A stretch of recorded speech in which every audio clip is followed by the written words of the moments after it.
All right, welcome to another week in the studies of Proverbs. We're going to be looking at Proverbs chapter 2 today. Once again, Proverbs chapter 2 begins with an admonition of a father to the son, telling him to seek wisdom and to value it as a precious treasure. In the last week, we saw that it was like a garland for our heads and a necklace around our necks.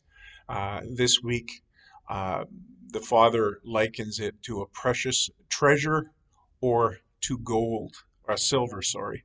Uh, and that as we seek it in that way, the result will be an understanding of the fear of the Lord. So we see here that in Proverbs we're told that the fear of the Lord is the beginning of wisdom, but it's also its end as well.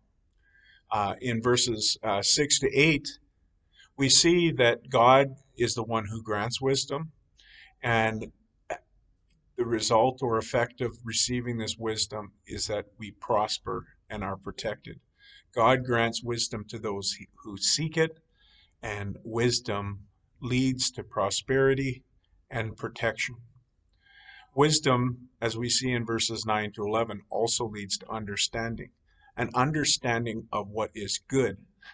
And as we discipline ourselves and train ourselves uh, with the guidance of the Holy Spirits, wisdom enters our hearts and it begins to become our desire. So we come to the place where we desire wisdom. That in turn protects us.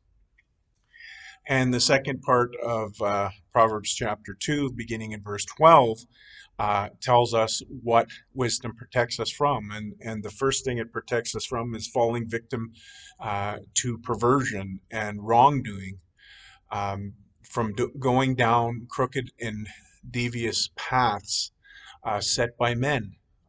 We've already seen that last week in the example of um, thieves who would murder their victims and steal their goods. Here it's much broader, but just general evil paths. That wisdom protects us from being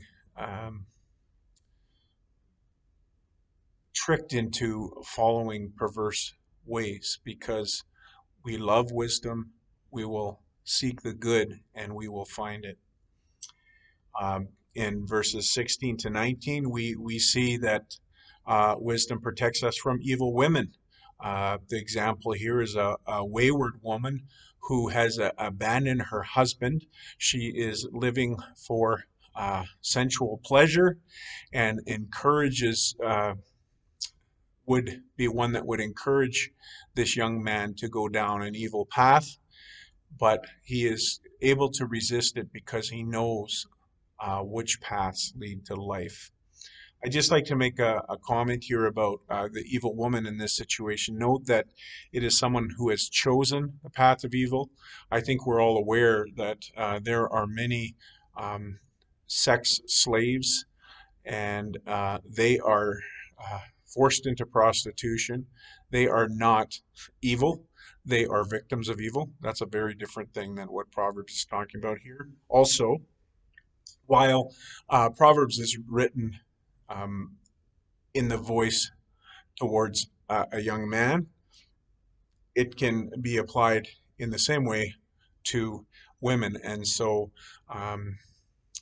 women also, as they seek to live a life that's honoring God, as they seek wisdom, they too will avoid passive evil, whether they be from a male or female temptation.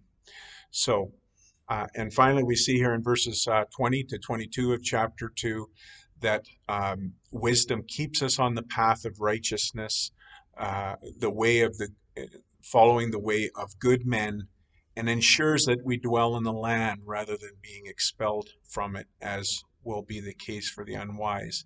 And this is a parallel to saying life, because for the Jewish person, the land was connected directly with blessing.